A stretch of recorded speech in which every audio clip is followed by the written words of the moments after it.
Olá, irmãos e irmãs, a paz do bom Deus, sejam muito bem-vindos para mais um momento de oração, mais um momento de meditação. Continuando a 17ª semana no Tempo Comum, terça-feira, eu sou o irmão Daniel Arcanjo, caminhota pequena da comunidade de Chuva de Rosas. E que bom ter você aqui mais uma vez, que bom estar aqui com vocês mais uma vez. Que possamos assim contemplar as Sagradas Escrituras, meditar as Sagradas Escrituras e permitir que a vida dos santos, que a vida da Santa Igreja, que a vida com o Senhor possa se tornar também nossa busca cada vez maior, cada vez mais profunda, cada vez mais desejosa. Estamos reunidos em nome do Pai, do Filho e do Espírito Santo. Amém. Vinde, Espírito Santo, vinde por meio da poderosa intercessão do Imaculado Coração de Maria, vossa amadíssima esposa. Vinde, Espírito Santo, vinde por meio da poderosa intercessão do Imaculado Coração de Maria, vossa amadíssima esposa. Vinde, Espírito Santo, vinde por meio da poderosa intercessão do Imaculado Coração de Maria, vossa amadíssima esposa. Primeira leitura, livro do profeta Jeremias. Derramem lágrimas meus olhos noite e dia, sem parar, porque um grande desastre feriu a cidade, a jovem filha de meu povo, um golpe terrível e violento. Se eu sair ao campo, vejo cadáveres abatidos à espada. Se entrar na cidade, deparo com a gente consumida de fome. Até os profetas e sacerdotes andam à toa pelo país. Acaso terás rejeitado Judá inteiramente, ou te desgostaste deveras de Sião? Porque então nos feriste tanto que não há meio para nos curarmos? Esperávamos a paz e não veio a felicidade, contávamos com o tempo de cura e não nos restou senão consternação. Reconhecemos, Senhor, a nossa impiedade, os pecados de nossos pais, porque todos pecamos contra Ti. Mas por Teu nome, não nos faça sofrer a vergonha suprema de levarmos a desonra ao trono de Tua casa, ao trono de Tua glória. Lembra-te, não quebres a Tua aliança conosco. Acaso existem entre os ídolos dos povos os que podem fazer chover? Acaso podem os céus mandar-nos as águas? Não és Tu, o Senhor, nosso Deus, que estamos esperando? Tu realizas todas essas coisas. Palavra do Senhor. Graças a Deus. Responsório. Por vosso nome e vossa glória, libertai-nos. Por vosso nome e vossa glória, libertai-nos. Não lembre as nossas culpas do passado, mas venha logo sobre nós vossa bondade, pois estamos humilhados em extremo. Ajuda-nos, nosso Deus e Salvador, por vosso nome e vossa glória, libertai-nos. Por vosso nome, perdoe os nossos pecados. Até vós chegue os gemidos dos cativos, libertai com vosso braço poderoso os que foram condenados a morrer. Quanto a nós, vosso rebanho e vosso povo, celebraremos vosso nome para sempre, de geração em geração vos louvaremos. Por vosso nome e vossa glória, libertai-nos. O Senhor esteja conosco, Ele está no meio de nós, Evangelho de Jesus Cristo, segundo São Mateus, glória a vós, Senhor. Naquele tempo, Jesus deixou as multidões e foi para casa. Seus discípulos aproximaram-se dele e disseram: Explica-nos a parábola do joio. E Jesus respondeu: Aquele que semeia a boa semente é o Filho do Homem. O campo é o mundo. A boa semente são os que pertencem ao reino. Os joios são os que pertencem ao maligno. O inimigo que semeou o joio é o diabo. A colheita é o fim dos tempos. Os ceifadores são os anjos. Como o joio é recolhido e queimado ao fogo, assim também acontecerá no fim dos tempos. O Filho do Homem enviará os seus anjos e eles retirarão do seu reino todos os que fazem outros pecar e os que praticam o mal. Depois os lançarão na fornalha de fogo, e ali haverá choro e ranger de dentes. Então os justos brilharão como o sol no reino de seu Pai.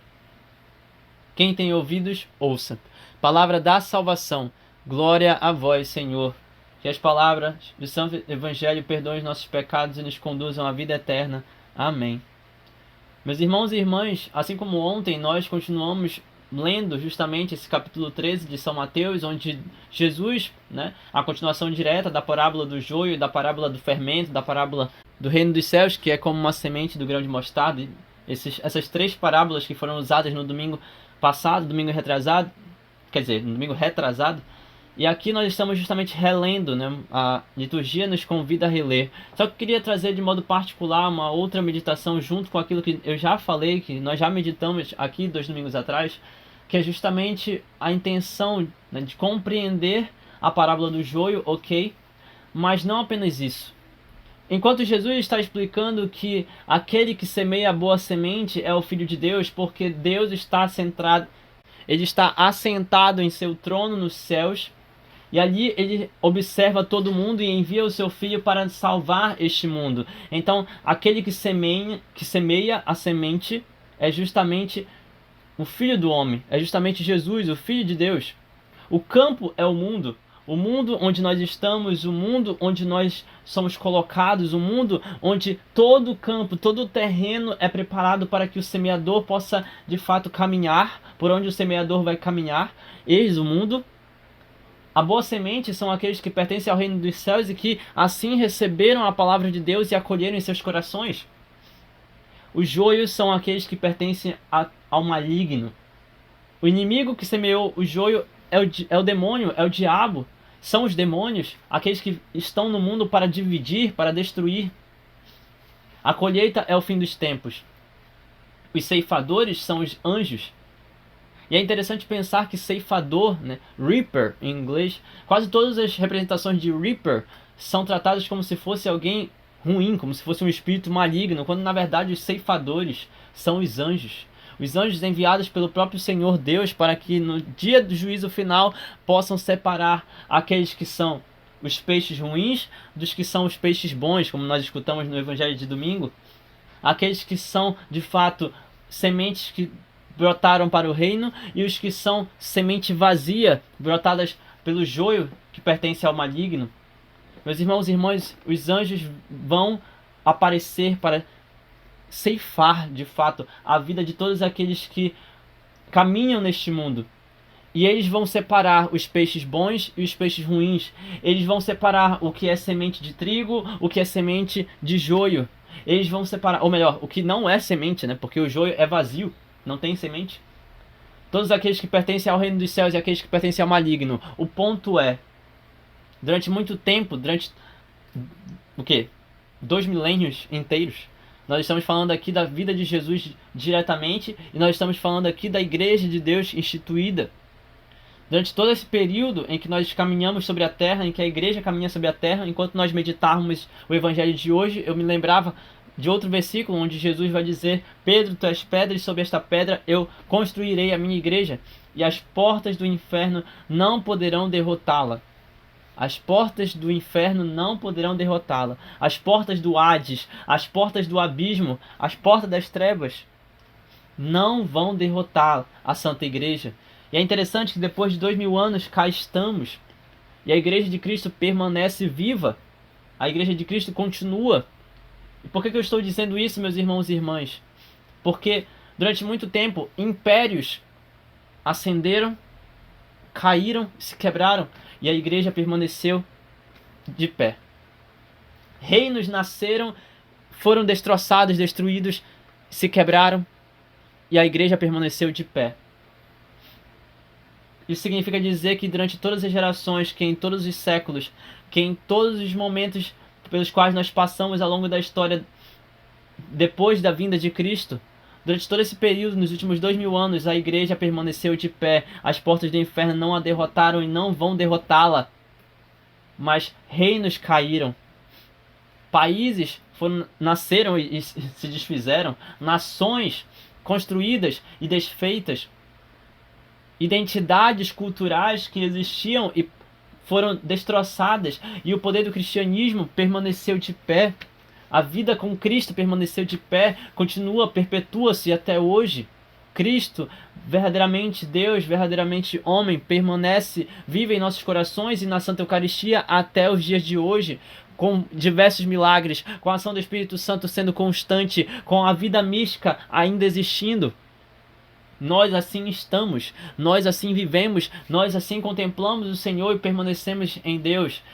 Dito isto, no dia final, no dia do juízo, os anjos, os ceifadores vão vir e vão olhar para aqueles que permaneceram com Cristo, que permaneceram abrindo os corações para a semente da palavra e que confirmaram em suas vidas o sinal do reino dos céus, que confirmaram em suas vidas a caminhada em comunhão com a Santa Igreja, a esposa mística de Jesus Cristo, enquanto outros serão lançados no fogo onde haverá choro e ranger de dente, porque esses são como o joio, que é vazio, que não tem vida, que são do maligno.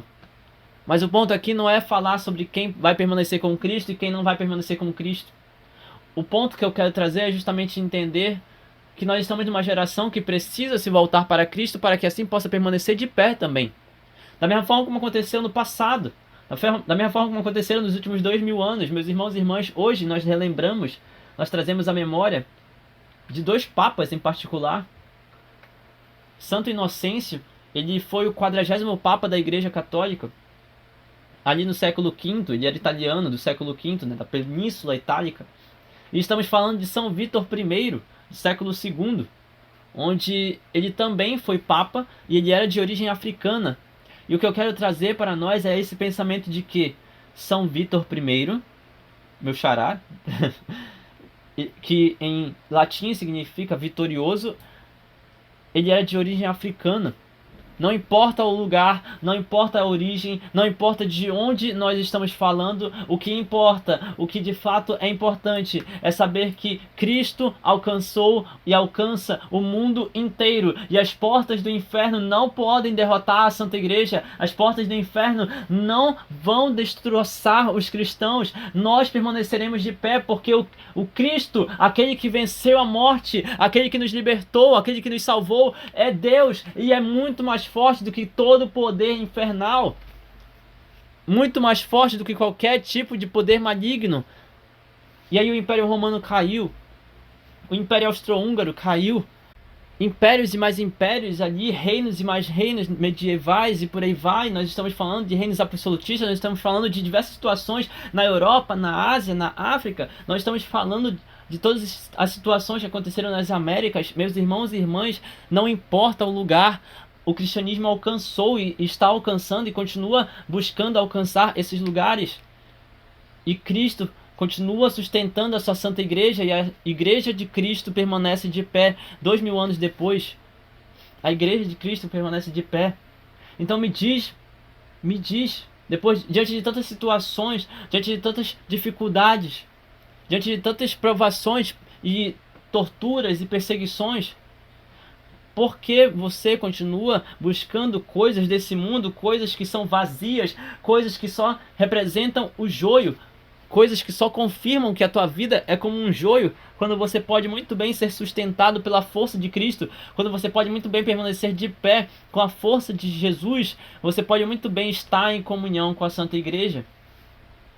Em um momento de perseguição, em momentos de dificuldade, em momentos de perdição e heresia, ali está, século II, São Vítor era o Papa que estava direcionando a Santa Igreja e fez a Igreja permanecer de pé com as orações, com a santidade dele, levando de fato o Cristo, conduzindo de fato para a vida com Cristo. Ainda que estivessem nas catacumbas, ainda que estivessem em dificuldade, ainda que estivessem sendo perseguidos pelo Império Romano. Nós estamos falando aqui do século V, onde Santo Inocêncio I, 40º Papa da Igreja, nascido na Itália, ele governou ali. E quando Roma foi invadida, meus irmãos e irmãs, os nossos irmãos cristãos daquela época estavam em constante oração, permaneciam em constante oração, liderados por Santo Inocêncio. E não apenas isso, Inocêncio ainda por cima organizou toda a caminhada dos sacramentos que hoje nós temos muito bem estabelecidos na Santa Igreja. Me diz como não fazer parte, como não crer em uma igreja que permanece viva, de pé, mesmo depois de 2000 anos. Mesmo depois de 2000 anos. E aqui entra justamente o entendimento que nós temos, que nós vamos compreender nessa primeira leitura e no Salmo de hoje. Aqui nós temos Deus falando para nós: derramem as suas lágrimas dia e noite sem parar, porque um grande desastre feriu a cidade que é minha, a cidade que é de fato eu construí, Jerusalém, Judá, vocês são a minha cidade, mas o mal recaiu sobre vocês. O mal recaiu sobre vocês. Eu estou triste, eu estou sentindo as dores de vocês, mas faz sentido. O que Deus está falando aqui através do profeta Jeremias, se a gente voltar desde o início, né, do capítulo 14, o que Deus está falando através do profeta Jeremias nessa primeira parte é que nós possamos compreender, meus irmãos e irmãs, que assim como nós somos perseguidos, assim como nós passamos por dificuldades, assim como nós sofremos, Deus está olhando para nós e Ele entende nossa dor, Ele entende nosso sofrimento, Ele também fica triste com a nossa tristeza, Ele também chora com os nossos choros, mas às vezes Ele permite que isso aconteça, porque nós estamos, por diversas situações, nós podemos estar sofrendo com as consequências do nosso próprio pecado. Deus não é mau, Deus é a pura bondade, Deus é amor, é misericórdia, é paciente, é bondoso, é compassivo, como vai dizer o Salmo, mas assim também Ele é justo, e se nós estamos pecando, faz algum sentido que a todo instante Ele venha e Ele passe a mão na nossa cabeça? Não, Ele é Pai, se Ele é Pai, Ele vai corrigir, então Ele permite que às vezes momentos terríveis, momentos violentos aconteçam, desastres aconteçam, para que nós possamos nos converter e possamos nos voltar mais e mais para Ele, como vai dizer Santo Padre Pio. Meus irmãos e irmãs, Santo Padre Pio vai dizer para nós, né? Bendita é a tribulação e a dificuldade que te faz olhar para Cristo e rezar cada vez mais. Mas aquele povo que Jeremias foi enviado para profetizar, aquele povo não estava sendo obediente. Nós ouvimos ontem a palavra. Não estavam sendo obedientes, estavam desprezando Deus, estavam desprezando o Senhor. E aí Jeremias precisa chorar plenamente, chorar bastante, para que comece um movimento de oração verdadeiro, profundo. E ali ele quer que o povo dele seja libertado. Senhor, o Senhor está rejeitando Judá inteiramente? Por favor, o Senhor não gosta mais de Sião? Senhor, por que está nos ferindo tanto? Por que o Senhor não vem nos curar? Nós esperamos a paz, mas a felicidade fugiu. Nós contávamos com o tempo da cura, mas só estamos passando por consternação. Pelo teu santo nome, Senhor, por favor, não nos faça sofrer e não faça recair sobre nós uma vergonha suprema. Por favor, lembra-te. Não quebre a tua aliança conosco. Quando Jeremias fala da aliança, ele está falando que não, lá do que está escrito em Gênesis, não mais destruirei o povo, não mais destruirei o ser humano, não mais enviarei sobre a terra, sobre o mundo, aquilo que só serve para destruir a raça humana. Não, por favor, Senhor, não quebre a tua aliança conosco. O Senhor está falando na primeira parte, o Senhor está apontando as situações, o Senhor está sendo justo mediante as suas sentenças, mediante as situações que acontecem em nossas vidas, porque se está bom, é porque existe uma consequência daquilo que nós fizemos no passado. Se está ruim, é consequência daquilo que nós fizemos no passado. O Senhor é justo para com as nossas vidas. O Senhor é justo naquilo que Ele faz. Amém. Ok, e aí vem o clamor dos intercessores, vem o clamor do profeta, vem o clamor daquele que intercede. Por favor, Senhor, não esqueça da tua aliança. Por favor, Senhor, venha nos curar. Por favor, Senhor, não afaste de nós a tua paz. Por favor, Senhor, por favor, Senhor, por favor, Senhor, venha nos ajudar. Nós reconhecemos, olha só como é interessante, versículo 20. Reconhecemos, Senhor, a nossa impiedade. Reconhecemos os pecados de nossos pais, porque todos pecamos contra ti. Isso aqui também me faz lembrar daquilo que aconteceu com São Vítor I, daquilo que aconteceu com Santo Inocêncio I. Porque, meus irmãos e irmãs, eles passaram por situações onde o povo ao redor, que não era cristão, que não queria ouvir a voz do Senhor, o povo pagão, estava completamente espalhado em volta dos cristãos. Os cristãos, em diversos casos, estavam nas catacumbas, escondidos, rezando em casa, sem mostrar no mundo que eles profetizavam que eles eram de Cristo, de fato. Em diversos casos, eles não anunciavam abertamente, porque senão iriam morrer. Em outros casos, sendo perseguidos, eles estavam aceitando completamente se eles eram capturados, se eles eram presos, se eles iriam ser enforcados, se eles iriam ser jogados nas arenas para os leões. Eles não se importavam de morrer.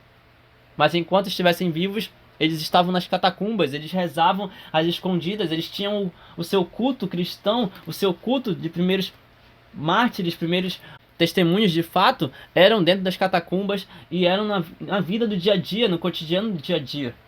Mas eis que O povo ao redor não estava reconhecendo os seus pecados. O povo ao redor, os pagãos, não estavam reconhecendo a sua impiedade. O povo ao redor, os pagãos, não deixavam de lado os seus ídolos.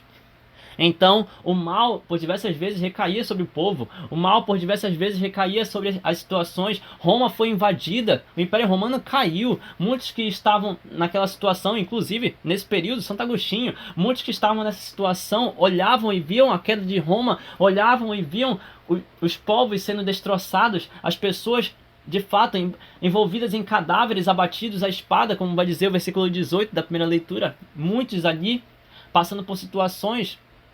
A Igreja de Cristo vendo as situações trágicas, mas ainda assim, 2000 anos depois, permaneceu de pé.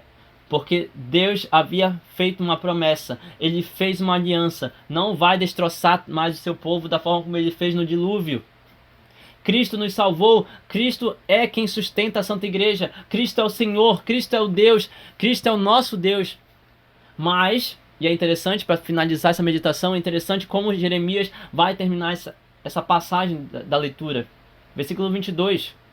Existem entre nós ídolos, existe no meio do seu povo ídolos que podem fazer chover, Senhor?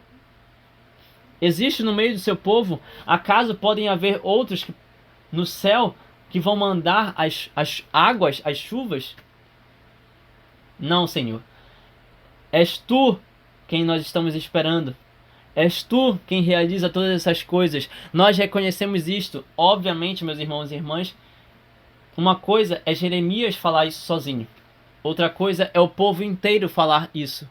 E nós estamos sendo convidados a não deixar o profeta dizer isso sozinho. Nós estamos sendo convidados a não deixar que a igreja reze sozinha. O padre não pode rezar sozinho. Os ministros não podem rezar sozinhos. Os coordenadores não podem rezar sozinhos. Os líderes não podem rezar sozinhos. Que nós possamos nos reunir em comunhão como igreja de Cristo, como igreja cristã, mesmo diante das tribulações, mesmo diante das provações, mesmo diante das perseguições, que nós possamos nos reunir como igreja de Cristo e que assim possamos permanecer em oração, em comunhão, para que a igreja permaneça de pé e as portas do inferno não possam derrotá-las. Porque somente assim, reconhecendo nossos pecados, confessando a Deus que nós nos arrependemos, somente assim chegaremos à santidade e alcançaremos aquilo que o Evangelho de hoje convida-nos a viver. De fato, viver com aqueles que abrem o coração para a semente da palavra, ao invés de viver de uma forma vazia. Nós precisamos viver com Jesus em nossos corações. Do contrário, seremos lançados na fornalha ardente, onde haverá fogo e ranger de dentes. Quem tem ouvidos, ouça. Louvado seja nosso Senhor Jesus Cristo, para sempre seja louvado com sua memória santíssima e seu paizinho São José. Que as bênçãos de Deus Todo-Poderoso sejam derramadas sobre cada um de nós com seu sangue e água, em nome do Pai, do Filho e do Espírito Santo. Amém. Que a paz do bom Deus permaneça em nossos corações. Até o próximo momento de meditação.